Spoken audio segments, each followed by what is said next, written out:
Nasallallahu al-azim. Assalamualaikum warahmatullahi ta'ala wabarakatuh.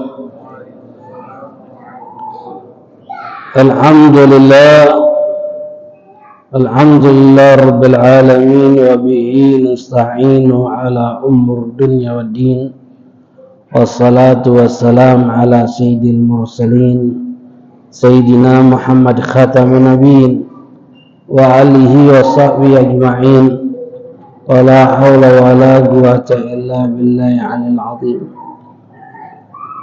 Rabbi israh li sadri wa yassir li amri wahlul 'uqdatam min lisani yafqahu qawli wa saddid lisani wahdi qalbi bihaqqi sayyidina Muhammadin sallallahu alaihi wasallam. Ya ahli ya Rasulullah, ya ahli dargi bihil muqaddam kun ma'ana fil hissi wal ma'na ya tarim wa ahlaha amma ba'd. Ayol aba ummahat akhwan wal akhwan mustami'in wal mustami'at hadirin wal hadirat rahiman wa rahimakumullah. Alhamdulillah thumma alhamdulillah. Puji syukur kehadirat Allah Subhanahu wa taala atas berbagai macam limpahan rahmat nikmat yang Allah berikan kepada kita, terutama nikmatul Islam, nikmatul iman, nikmat kita dijadikan umat Nabi Muhammad sallallahu alaihi wasallam, nikmat hidayah, inayah, taufik, wasihah wal afiyah. Begitu juga salawat serta salam tidak henti-hentinya kita haturkan, hadiahkan kepada kita Nabi Muhammad sallallahu alaihi wasallam beserta para keluarganya, para sahabatnya, para pengikut-pengikutnya hingga akhir zaman. Ya ma'asyiral hadirin wal aba ikhwan mustami'in rahimani rahimakumullah. Melanjutkan di dalam pelajaran kitab Sulamul Taufiq dan syarahnya kitab Margatus Syuhud at-Tasdiq.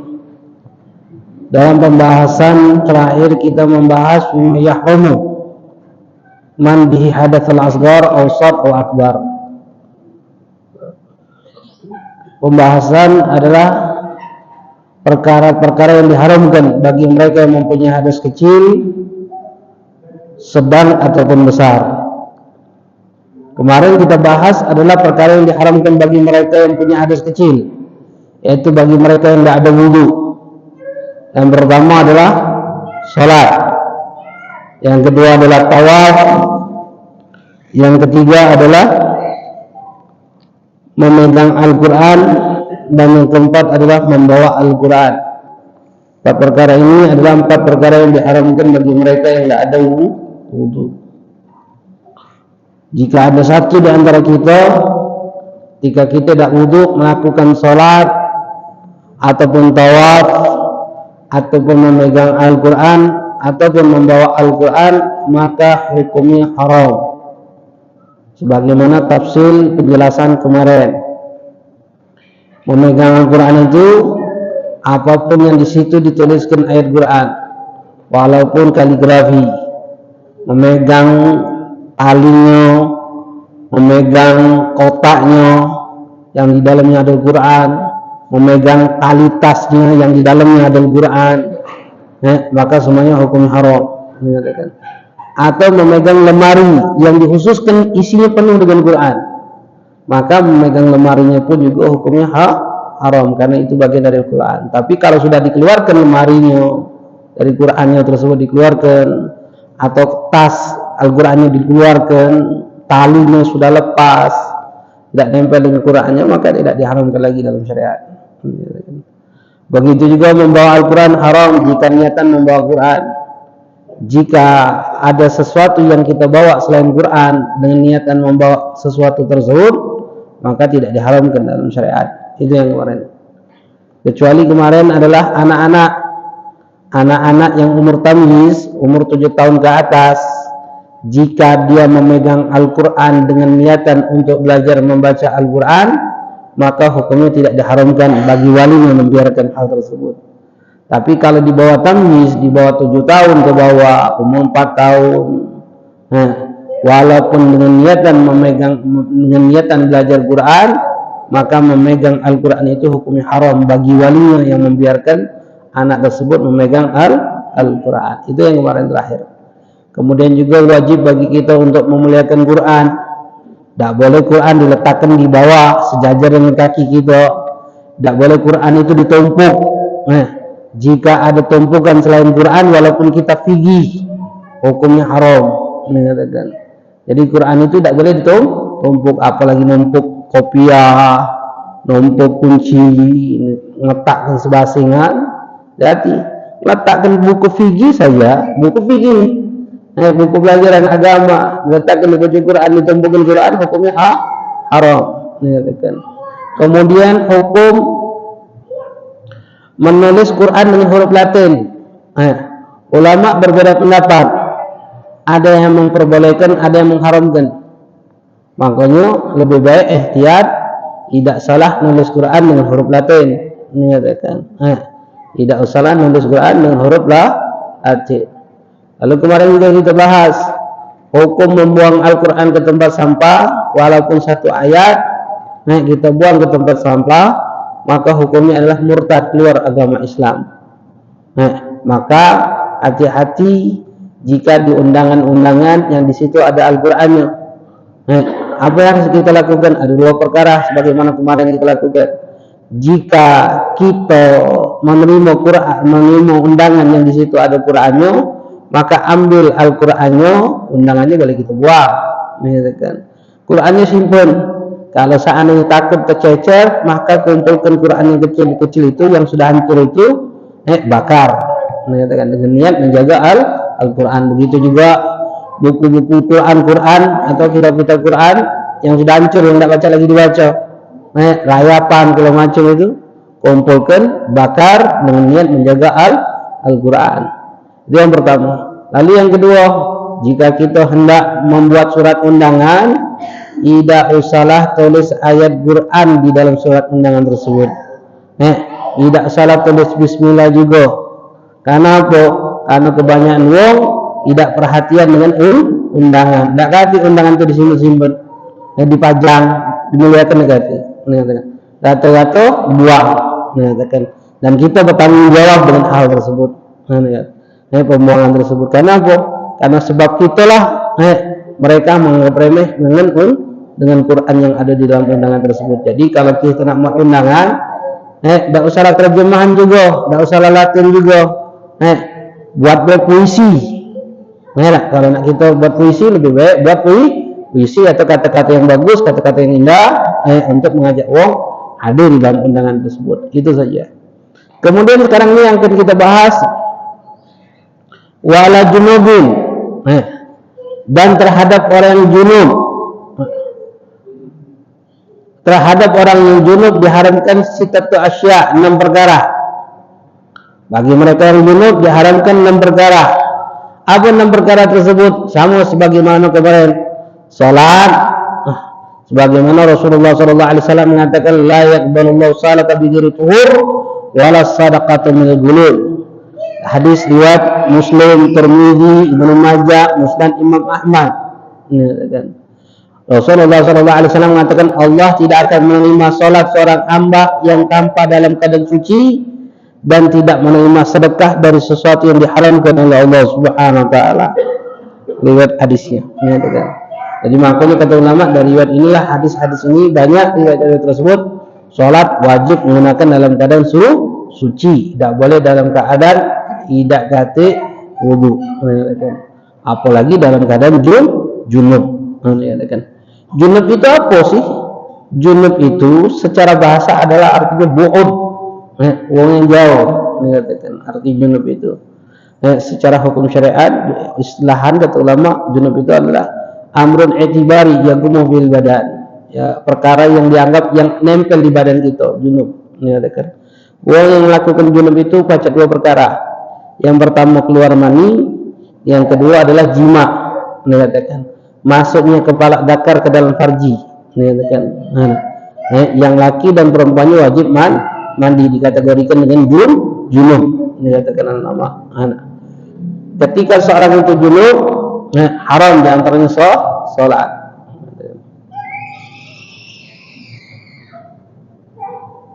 Begitu juga Rasulullah mengatakan wala sadaqatu minal ghulul, dan Allah tidak akan pernah menerima sedekah dari sesuatu yang diharamkan oleh Allah Subhanahu wa taala.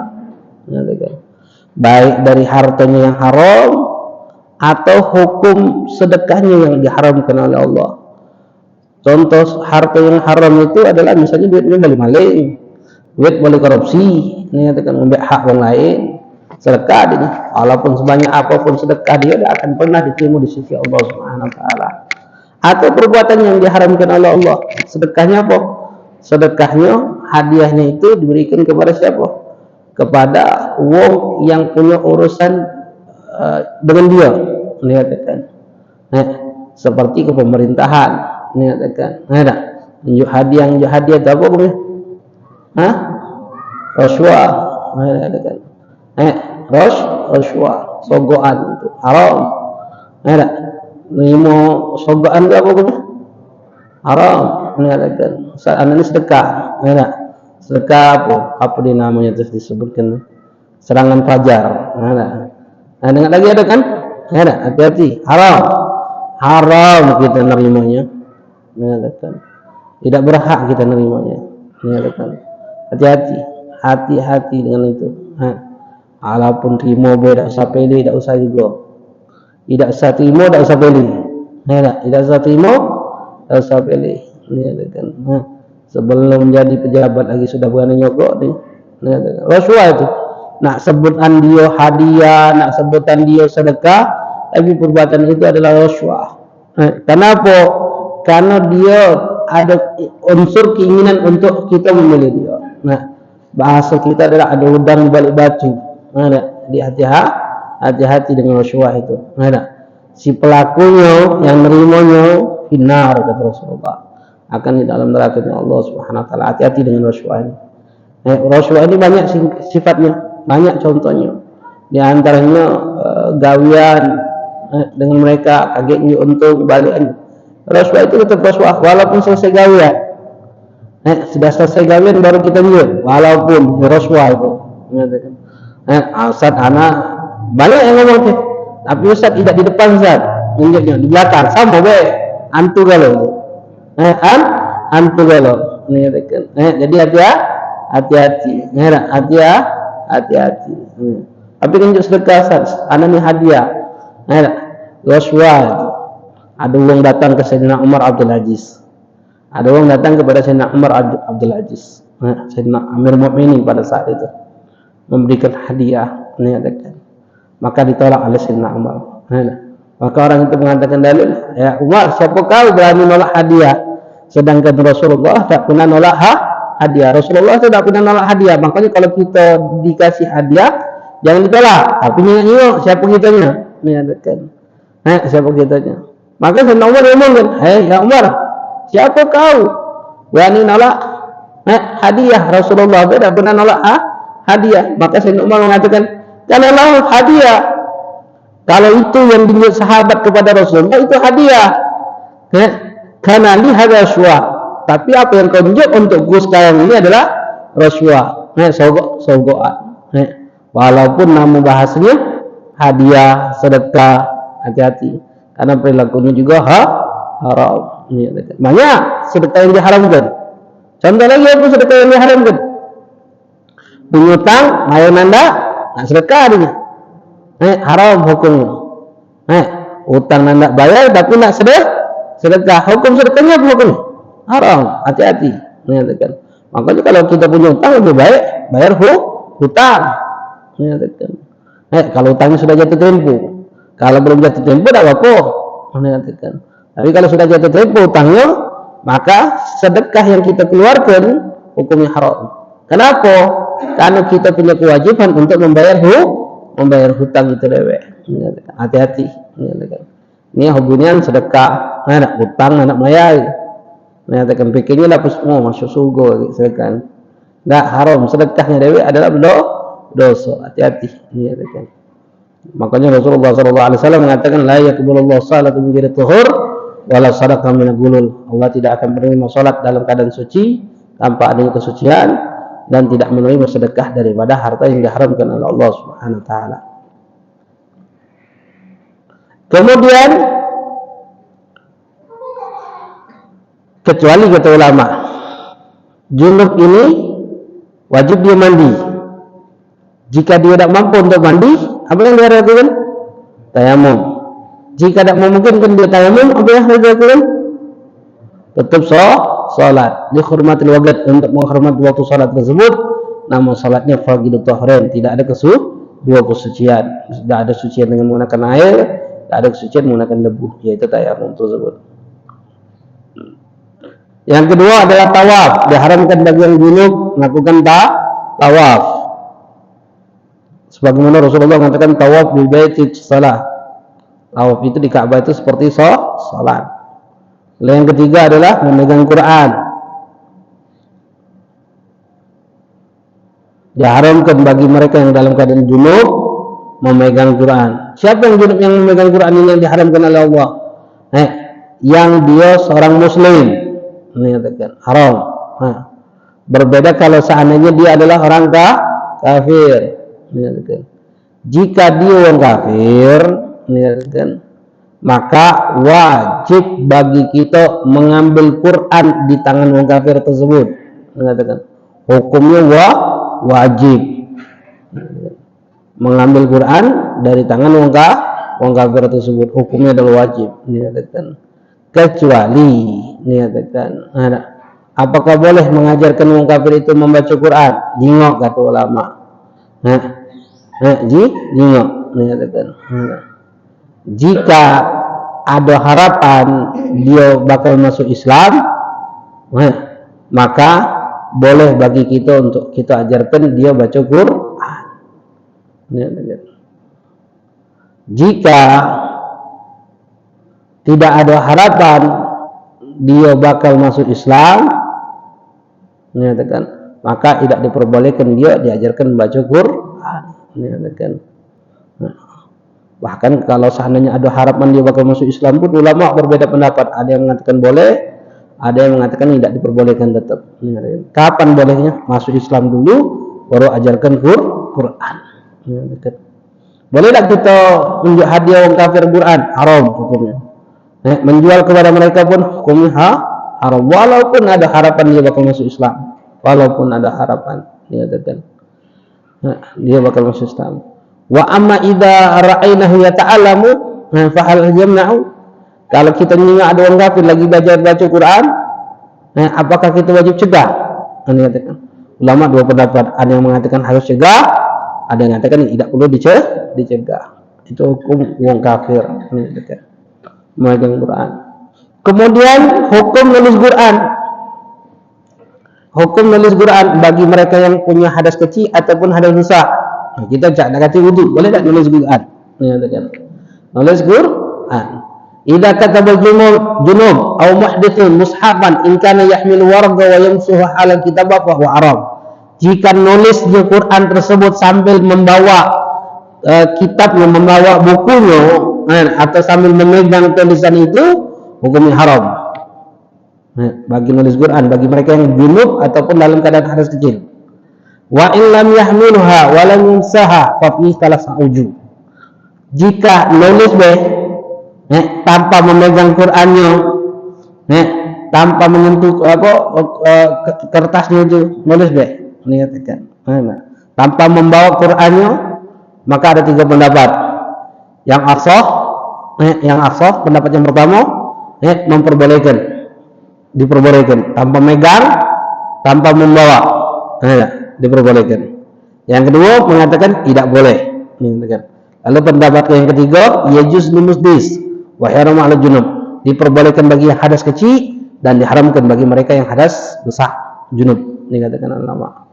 Itu hukum bagi mereka nulis Quran. Kemudian yang keempat yang diharamkan bagi mereka yang junub adalah membawa Al-Quran.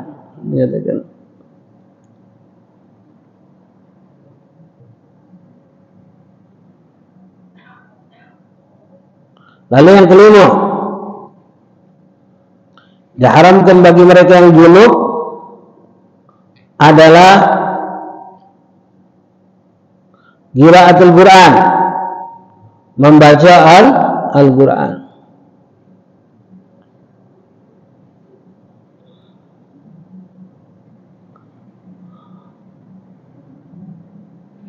Membaca Al-Quran ini hukumnya haram dengan syarat. Ada 7 syarat diharamkan bagi mereka yang junub ataupun yang hadas besar, haid nifas, diharamkan membaca Quran itu dengan 7 syarat. Yang pertama, kaunu qira'atu bilafzin, bacaan itu dilafatkan. Jika baca Qurannya dilafatkan, hukumnya haram. Tapi kalau seandainya dia bacanya di dalam hati tidak dilafatkan, maka tidak diharamkan. Atau membaca Qurannya dengan isyarat. Ada kan bahasa isyarat sekarang ini kan? Tak tahu kalau Al-Quran bisa tak dibahasa isyarat kan? Ada. Kan orang baca kan pakai tangan itu bahasa isyarat itu Al-Quran baca tak di bahasa isyarat kan? Wallahu a'lam. Tak tahu. Kalau baca luar biasa bagi mereka yang memahami bahasa isyarat tersebut, menyatakan artinya langsung mengerti makna Quran. Kita ini kan baca Quran tidak mengerti maknanya, menyatakan kalau dengan bahasa isyarat itu mungkin dia langsung memahami maknanya, menyatakan. Kemudian yang kedua, kalau dari musmi'an biha nafsahu, harus kedengaran sendiri. Harus kedengaran sendiri, haram. Kalau seandainya tidak kedengaran sendiri baca Qur'annya, maka tidak diharamkan. Yang ketiga, kalau musliman, adanya dia adalah seorang muslim. Jadi kalau baca Quran dalam hati, dosa tak? Tidak. Yang ketiga adalah muslim, berbeda dengan kafir. Kalau kafir baca Quran, boleh tak? Dosa tak? Tak kata hukum bagi mereka orang kafir itu. Menyatakan pernah Fakultas Advent di Bandung itu, salah satu ujian kelulusannya itu adalah bisa baca Quran. Karena nyingok dulu.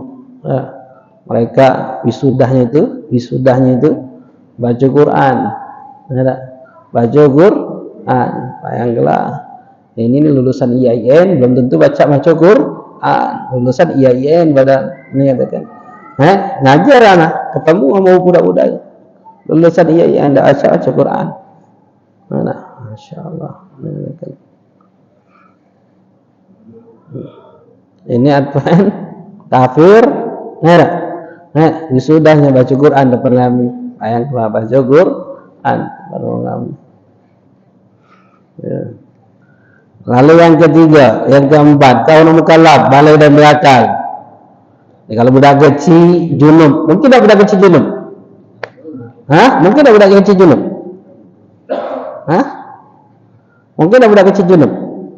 Mungkin baik. Kalau dia sudah jima, junub tak? Junub. Kalau dia sudah jima, junub biasanya.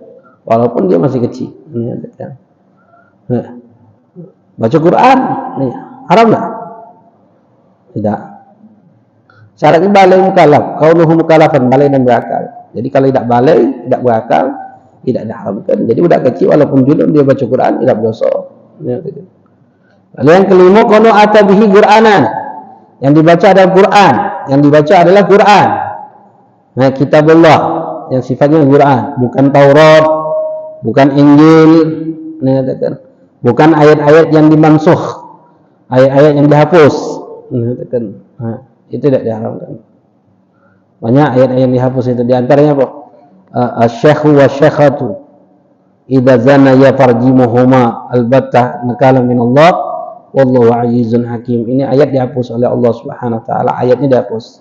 Mengatakan wong tua, laki-laki, wong tua, perempuan jika dia berzina dirajam. Mengatakan. Jadi ayat dihapus tapi hukumnya tidak dihapus. Allah. Ayatnya dihapus, hukumnya tetap berlaku. Nak tua, nak muda, jika dia berzina, sudah punya istri, punya suami, hukumnya adalah bunuh dengan cara rajam. Lalu yang keenam,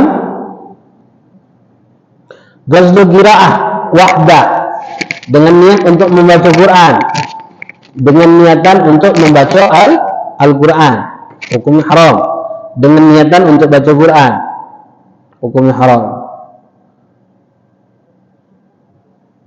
Jika niatan zikir, maka tidak diharamkan. Diharamkan itu kalau dia niat untuk membaca Quran. Berbeda kalau niatan untuk membaca zikir. Niatan membaca zikir, maka hukumnya tidak diharamkan.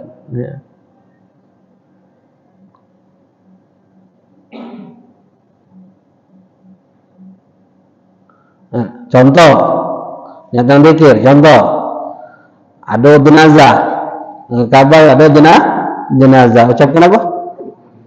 Inna lillahi wa inna ilaihi raji'un. Ayat Quran kan? Jika niatkan baca Quran, apa hukumnya? Haram. Jika niatkan zikir, apa hukumnya? Tidak diharamkan. Nak mandi kan? Junub junub. Mandi kan? Baca bismillah tak sebelum mandi? Baca tak bismillah? Baca. Kalau niatkan baca Quran, haram. Kalau niatkan zikir, tidak. Perempuan haid nifas sama juga perempuan haid dan nifas. Ini katakan, Ustaz, anak ni kalau tidur baca bismillah 21 kali, baca ayat kursi, baca kulhu 3 kali, al-ikhlas 3 kali, anas 3 kali. Itu witan yang anak baca setiap nak tidur. Ini katakan, haram tak? Jika niatkan zikir. Jika niatkan baca Quran, haram. Ini katakan, niatkan baca Quran, hukumnya haram. Kalau baca Yasin, haid nifas, apa hukumnya? Haram. Ini katakan, Yasinan tahlilnya. Kalau tahlilnya, tahlil ini tidak. Lalu yang ketujuh, antaguna qira'an naflan. Bacaan itu bacaan sunnah, bukan bacaan wajib. Diharamkan jika niatan bacaan itu bacaan sunnah, bukan yang diwajibkan. Berbeda kalau diwajibkan. Contohnya apa? Contohnya wong yang junub ni. Mandi wajib tak baca. Tayamum tak baca. Wajib salat tak? Tetap wajib salat. Baca Fatihah tak? Baca Fatihah. Ini katakan, dosa tak? Padahal junub.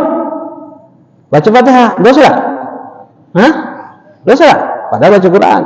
Fatihah itu kan Quran kan? Dosa tak? Ngapa tidak?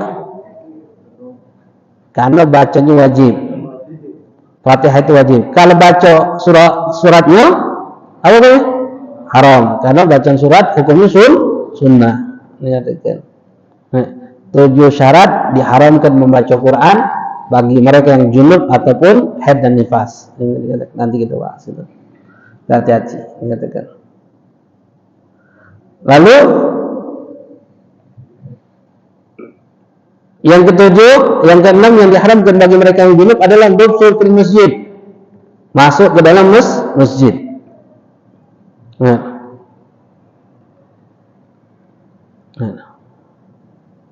Wa minal masjid satah. Yang termasuk masjid itu apa? Satahnya, darajahnya, tangganya, rosan, pinggiran halaman itu. Nah, itu masjid kalau itu. Mengatakan. Itu masjid. Masjid itu adalah sesuatu yang diwakafkan. Yang wakaf masjid baru jatuhnya jadi masjid. Makanya ada tanah itu ada wakaf masjid, ada wakaf untuk masjid. Baca sekarang ini. Depan itu halaman masjid bukan? Masjid bukan? Masjid apa bukan? Halaman depan masjid bukan? Pakai mobil itu. Masjid kan? Masjid.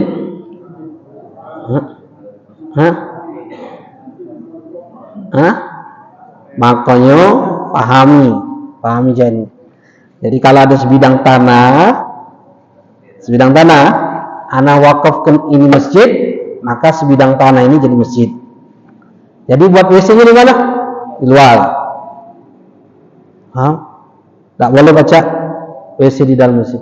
Baca. Jadi wakaf masjid ini. Tapi kalau anak katakan sebelah kanan ini masjid, anak wakaf masjid, tanah ke belakang ini anak wakaf untuk masjid. Anak wakafkan untuk masjid, bukan wakaf masjid tapi wakafkan untuk masjid. Maka tanah ini jadi masjid bukan, tapi untuk masjid, kepemilikan masjid. Ini kan kepemilikan masjid. Maka pengurus pakai WC, kemudian pakaian dan segala macam. Masjid bukan ini. Yang mana masjid? Yang sini masjid. Becak sini, ya cari tahu lah mana. Wakaf harus mana. Kalau wakafnya musala, bisa tak dirubah jadi masjid? Bisa tak dirubah jadi masjid? Wakaf musala? Tak bisa. Karena wakaf itu sudah menghentikan, memutuskan hak di dalam penggunaan apapun yang sudah diwakafkan. Tidak baca lagi dia Allah. Itu kalau sudah kita mewakafkan. Misalnya kita wakafkan ini sebidang tanah jadi masjid, bukan punya kita lagi, bukan punya anak lagi. Oh, ini wakaf anak ini, bukan. Itu sudah lepaskan hak itu dengan wakaf. Yang mewakafkan lagi tidak punya hak, apalagi anak cucunya. Mana? Apalagi anak cucu, mau itu wakaf kakek aku, itu wakaf buyut aku, dah hati cerita. Kakek kau masih hidup lagi tidak punya hak karena sudah melepaskan hak itu. Nah, yang sudah diwakafkan tidak baca dirubah-rubah. Tak baca dirubah. Ay ganti ke beda. Ay tak berjalan masjid di sini kata uang. Jual ke beda. Baca jual ke? Baca. Ganti musola ke beda. Baca. Musola ganti masjid ke beda. Baca. Karena sudah wakaf. Jadi bedakan. Yang sudah diwakafkan. Bedakan. Masuk ke dalam masjid. Kalau sudah masjid, masuk masjid bagi yang junub haram. Beda kalau musola. Apa bedanya musola dan masjid? Kalau masjid syaratnya wakaf. Kalau musola bisa wakaf, bisa tidak. Kalau masjid haram bagi perempuan haid, nifas, junub masuk masjid. Musola tidak diharamkan. Masjid sah tahiyatul masjid, i'tikaf. Musola tidak sah tahiyatul musola dan i'tikaf. Menyatakan. Itu perbedaan antara masjid dengan musola. Menyatakan. Jadi harus kita bedakan antara masjid dengan musola. Menyatakan. Jadi masjid hati-hati. Menyatakan. Makanya uang berapa banyak sekarang ini nak mewakaf, cuma tak faham hukum wakaf itu, tidak faham nih. Yang penting dia pikir wakaf, sudah aku punya sebidang tanah, aku wakaf ke masjid. Tak baca itu. Wakaf itu belum tentu harus pikirkan mana tempat WC-nya. Kalau wakaf sebidang tanah di masjid, buat panggung WC di dalam masjid apa boleh? Bukan dapat pahala, dapat terus dosa terus ngalir terus sama dia. Nak beribadah tapi tak kata ilmunya. Inilah yang dikatakan mardud, itu dikatakan oleh Rasulullah. Ditolak la tuqbalu, tidak akan diterima oleh Allah. Makanya kalau nak kita wakaf, bertanya saat anak wakaf tanah, anak wakaf masjid, cak mana saat bagusnya saat jangan sampai salah mengatakan untuk wakaf, mengatakan itu yang pikirkan. Kalau masalah Jumatan tidak disyaratkan Jumatan di masjid, boleh di lapangan, boleh.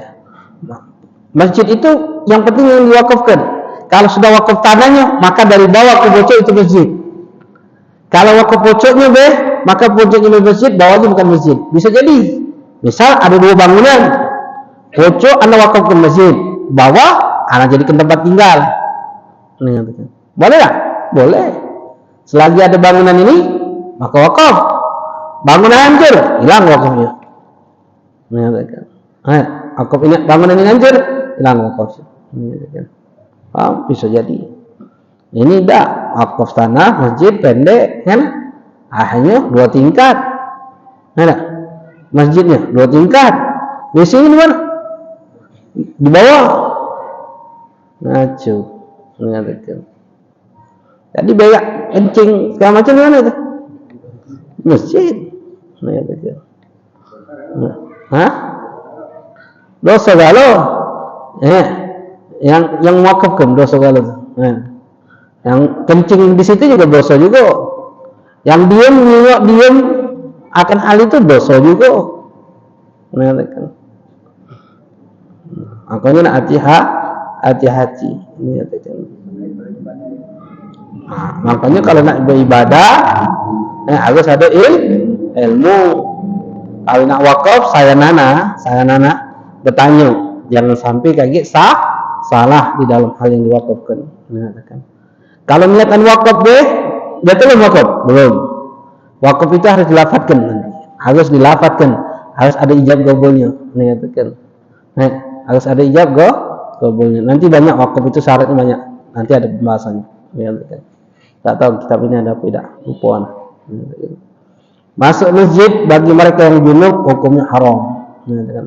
Masuk masjid bagi mereka yang dalam keadaan junub hukumnya berdosa. Tidak diperbolehkan bagi mereka yang junub untuk masuk masjid. Ini katakan. Jika dia dalam keadaan uzur, jika dia dalam keadaan uzur, ini katakan ulama, misal tidur masjid, tahu-tahu kunci masjidnya, tahu-tahu junub dia, mimpi junub ada masjid, maka apa yang dilakukan? Wajib dia keluar dari masjid itu. Jika memungkinkan untuk keluar. Jika tak memungkinkan untuk keluar, apa yang dia lakukan? Wajib bagi dia untuk tayamum. Diwajibkan bagi dia untuk tayamum. In wajada ghairu turab masjid. Jika ditemukan di masjid itu debu. Masjid banyak debunya. Tapi debu yang bukan wakaf masjid. Debu yang bukan wakaf masjid. Kenapa debu bukan wakaf masjid? Kalau kita tidak tergambar, ada debu wakaf masjid tidak tergambar. Kenapa? Karena bangunan kita ini sudah ditempeli semen galau. Tapi kalau seperti di Mekah, Madinah, Hadramut, Yaman, masjid itu kan rata-rata dibangun dengan apa? Dengan tanah liat. Dengan tanah liat. Lalu ditutupin dengan kapur. Kalau kapurnya itu terkelupas, tanah liat itu ketinggalan. Menghasilkan debu. Debu ini adalah wakaf masjid. Boleh kita gunakan debu itu untuk tayamum? Tidak boleh. Kenapa? Karena ini wakaf masjid. Kalau debu-debu yang di sini itu datangnya dari luar, bukan dari dalam. Hukumnya tidak dijatuhkan masjid. Jika pacak tayamum. Kalau itu termasuk uzur. Banyak uzur-uzur. Mengatakan nama. Di antara uzur itu apa? Nak keluar rumah, nak keluar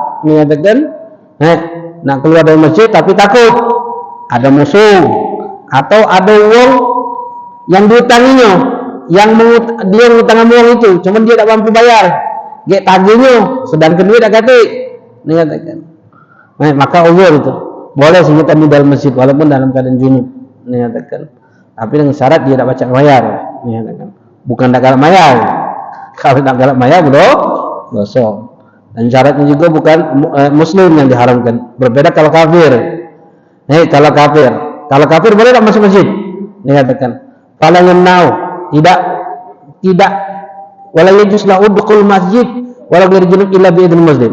Tidak diperbolehkan bagi wong kafir untuk masuk masjid kecuali dengan izin seorang muslim yang balai disertai adanya hajat. Maka boleh bagi dia untuk masuk masjid. Jadi kalau orang kafir masuk masjid boleh tak? Haram, tidak boleh, wajib kita cegah. Kecuali harus ada izin muslim yang balai disertai dia nak ke masjid itu adanya hajat. Maka diperbolehkan bagi dia untuk masuk masjid. Siapapun, bukan pengurus kenalan, tapi ada salah sikap muslim yang membolehkan. Untuk dia, maka boleh dia masuk masjid. Tidak boleh dicegah dia masuk masjid. Yang penting ada seorang muslim yang masuk yang mengizinkan dia untuk masuk masjid. Muslim itu adalah orang yang balai dan berakal. Dikatakan. Disertai adanya hajat yang tidak merugikan kaum muslimin. Kalau hajatnya kampanye, boleh tak? Haram. Ini kafir, pakai kopiah, pakai sal ke masjid, diringin tolak al-badru alaina bulu. Pakai tabuhan itu. Gila, ini akhir zaman. Mana? Ini yang terjadi. Ada yang tidak? Nah, ada. Menyatakan.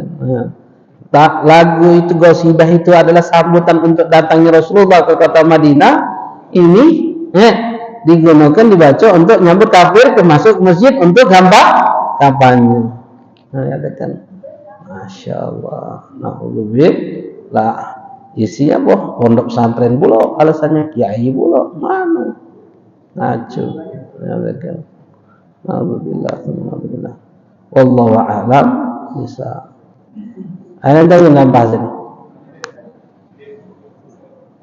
Kalau tadi yang orang kafir dilarang masuk masjid, tapi dia ada niat untuk Islam. Ya. Jika ada izin seorang muslim yang sudah balik, adanya hajat, maka diperbolehkan, apalagi niatan masuk Islam.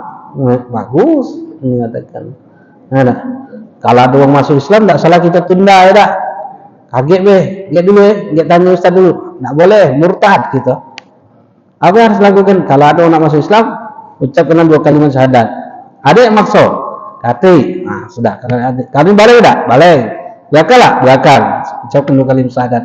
Asyhadu an la ilaha illallah wa asyhadu anna Muhammadar Rasulullah. Artikan aku bersaksi tiada Tuhan selain Allah. Aku bersaksi Nabi Muhammad adalah utusan Allah. Jangan kita tunda-tunda. Menunda kekufuran itu hukumnya murtad, keluar agama Islam. Hati-hati mengatakan. Nah, dia dulu aku tanya, jangan langsung ucapkan.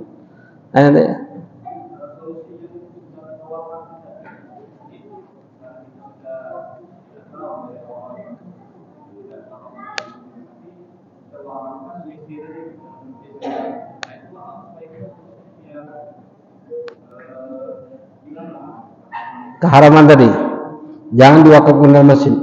Pertama, hancurkan dulu WC-nya. Itu solusinya, hancurkan dulu WC-nya. Yang kedua, patungan beli tanah sebelah untuk bangun WC. Itu solusinya. Menyatakan. Tidak baca lagi. Menyatakan. Kalau tidak usah bangun WC dalam masjid. Tempat wudhu boleh tak? Boleh, tidak ada masalah. Tapi jangan meludah. Menyatakan. Dalam tempat wudhu, karena itu termasuk masjid. Hati-hati. Menyatakan. Dan itu solusinya, hancurkan. Jangan sampai lagi ada orang yang gak kencing di situ, karena haram. Kita membiarkan itu dosa. Menyatakan. Cari tanah sebelah sedikit untuk WC, untuk apa. Menyatakan. Masjid punya hak itu tak? Masjid punya hak itu tak? Punya hak itu?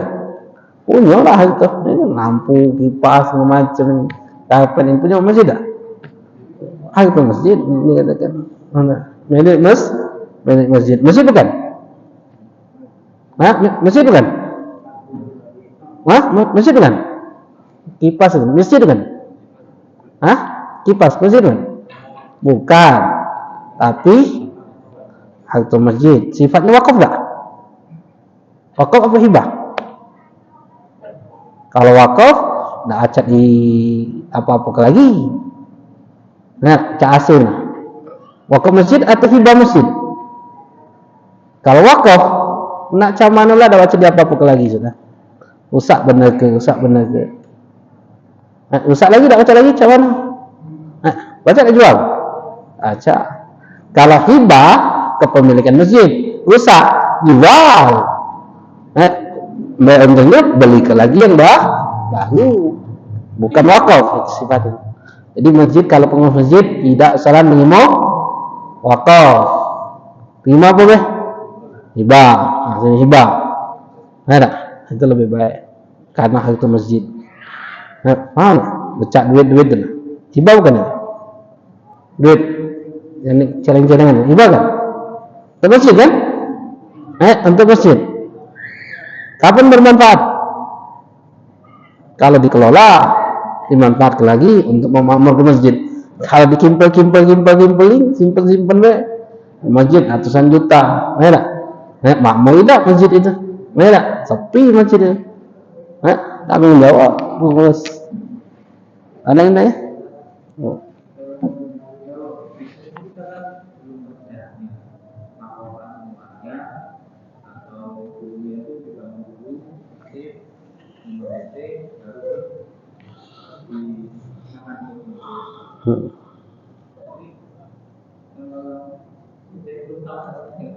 Ya, saya lah tahu. Enggak, oh ini enggak.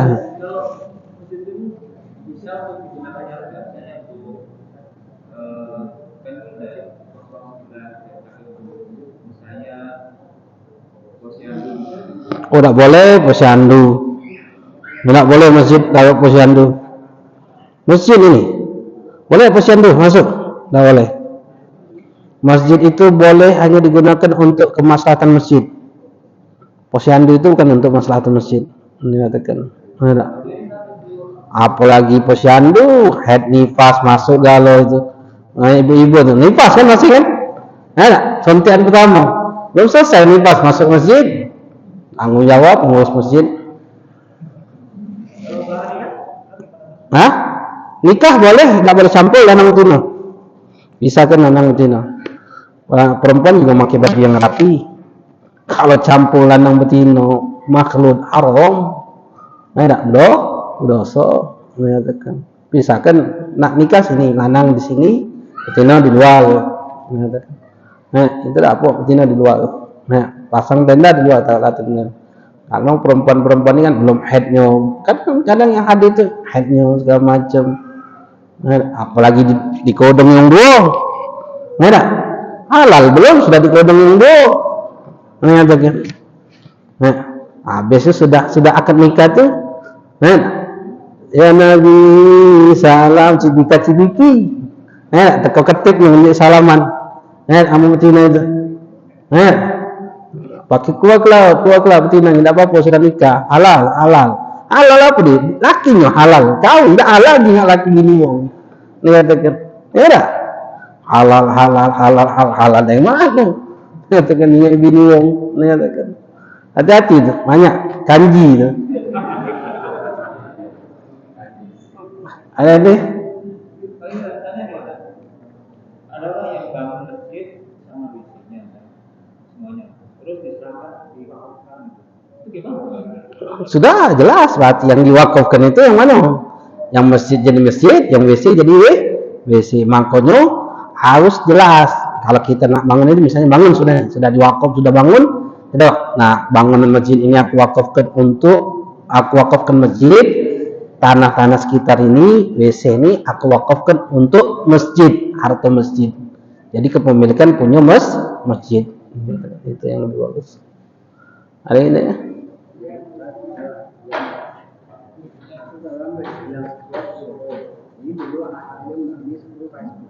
Ya.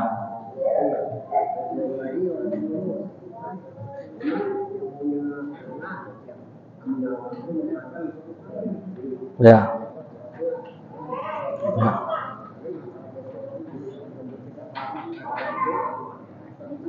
Jadi tanah aslinya 10 kali 10. Almarhum menghibahkan tak?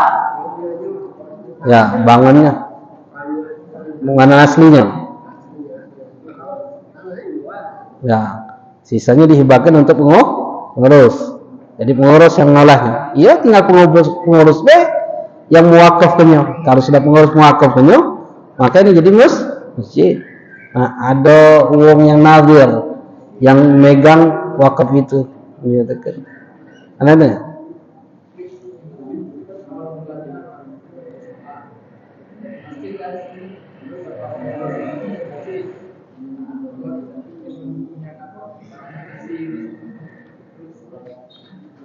Jadi musola beda dengan masjid. Mengatakan kalau musola tidak sama seperti masjid. Jadi kalau sudah wakaf musola, terus dirubah menjadi masjid. Mengatakan dirubah jadi masjid misalnya. Nah, bagaimana hukumnya? Maka tetap hukumnya musola. Tetap hukumnya musola. Mengatakan tidak bakal bisa jadi hukumnya masjid. Artinya dia tahu etikaf dan tahiyatul masjid tidak sah di situ. Itu baik. Ada gitu ya. Allah alam bisa. Mudah-mudahan Allah Subhanahu wa taala memberikan keberkahan dari majlis kita, keberkahan ilmu yang kita dapatkan yang menjadikan kita tunduk takut patuh kepada Allah Subhanahu wa taala. Dan kita mintakan kepada Allah untuk kita, untuk yang kita cintai, orang yang mencintai kita, atau yang tidak senang kepada kita, orang yang pernah berbuat baik dalam hidup kita atau orang yang pernah kita zalimi atau menzalimi kita dari kaum musliman. Kita mintakan kepada Allah, mudah-mudahan Allah ampuni dosa kita dan dosa mereka, lalu Allah matikan kita dan mereka dalam keadaan husnul khatimah. Ya Allah biha, ya Allah biha, Allah bihusnul khatimah fi khair wal afiyah. Allah murzuqna fahmi nabiyin.